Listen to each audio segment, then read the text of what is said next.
Councillor আজাদের বাসভবনে হামলা ভাঙচুরের ঘটনায় সিসিকের কর্মবিরতি পালন।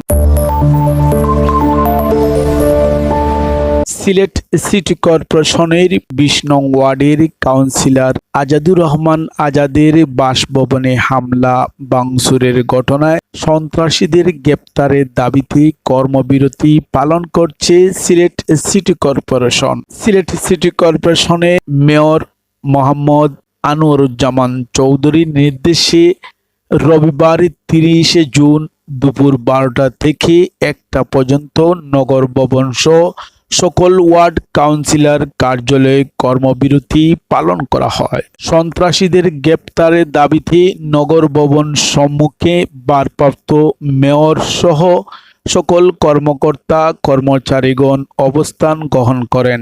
এ সময় ভারপ্রাপ্ত মেয়র ৯ নং ওয়ার্ডের জননন্দিত কাউন্সিলর আলহাজ মখলিসুর রহমান কামরান বলেন, আমাদের জননন্দিত কাউন্সিলর তিনি ২০০৩ থেকে সিলেট সিটি কর্পোরেশনের প্রতিনিধিত্ব করছেন।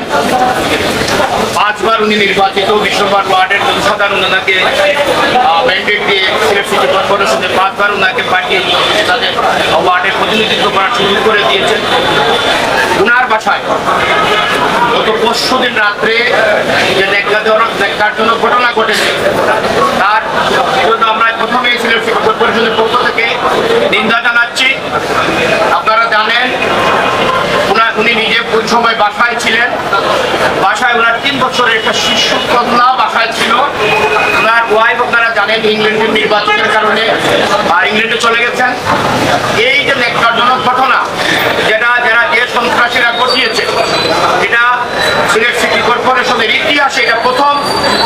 আমরা আজকে এই সিলেট সিটি কর্পোরেশনের পক্ষ থেকে সিলেট সিটি কর্পোরেশনের ৪২টি ওয়ার্ডের ৫৭ জন কাউন্সিলর একসাথে সিলেট সিটি কর্পোরেশনের ৪২টি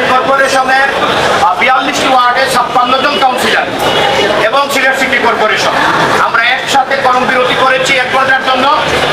আপনারা সবাই অবগত আছেন। আগামীকাল আমরা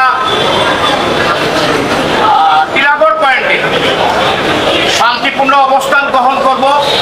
৫৬ জন কাউন্সিলর সহ সিলেট সিটি কর্পোরেশনের ভারপ্রাপ্ত মেয়র আমরা দুপুর ১২টা থেকে ১টা পর্যন্ত আমরা আগামীকাল টিলাগড় পয়েন্টে শান্তিপূর্ণ অবস্থান গ্রহণ করব।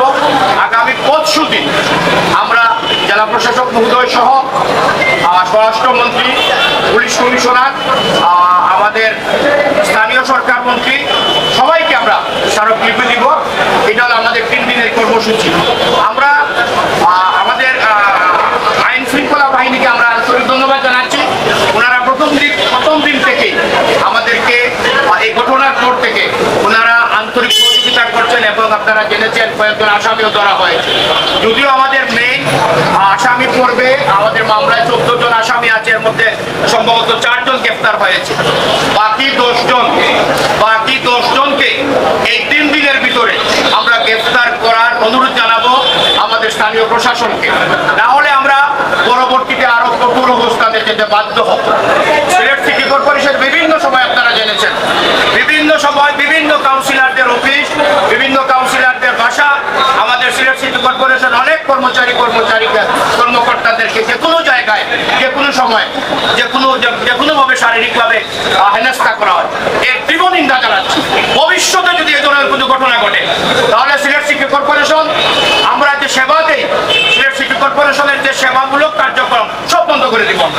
আমরা আপনাদের মাধ্যমে জানিয়ে দিতে চাই যে এই সন্ত্রাসীরা যেখানে যাদের যে অবস্থান আছে তারা এদের পরিচয় এরা সন্ত্রাসী, এদের কোনো অবস্থান নেই। আমরা ঐক্যবদ্ধভাবে সিলেট সিটি কর্পোরেশন আপনারা জানেন আমাদের সিলেট সিটি কর্পোরেশনের আমাদের মাননীয় মেয়র সাহেব ওনার ব্যক্তিগত কাজে একটি ইংল্যান্ডে গেছেন। ওনার নির্দেশ ক্রমে আজকে আমাদের এই কর্মবিরতি চলছে।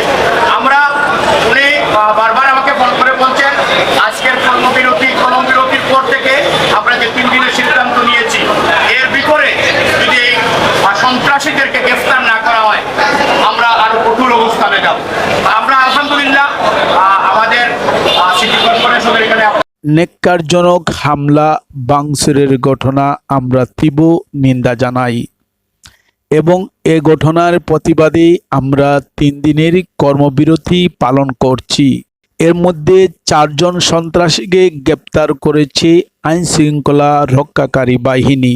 চলমান 3 দিন কর্মসূচির মধ্যে বাকি আসামিদের গ্রেপ্তার করে আইনের আওতা আনার জোর দাবি জানান কাউন্সিলর আজাদুর রহমান আজাদের বাসভবনে হামলা ভাঙচুরের ঘটনায় সন্ত্রাসীদের গ্রেপ্তারের দাবিতে 3 দিনে কর্মসূচি ঘোষণা করেছিল সিসি। আগামীকাল সোমবার 2টার দিকে টিলাগড় পয়েন্টে অবস্থান কর্মসূচি পালন করবে 42টি ওয়ার্ডের সাধারণ ও সংরক্ষিত কাউন্সিলর বৃন্দ। পরদিন মঙ্গলবার স্বরাষ্ট্র মন্ত্রণালয়, স্থানীয় সরকার মন্ত্রণালয় ও স্থানীয় প্রশাসনের কাছে স্মারকলিপি প্রদান কর্মসূচি পালন করা হবে বলে জানিয়েছেন ভারপ্রাপ্ত মেয়র আলহাজ মখলিসুর রহমান কামরান।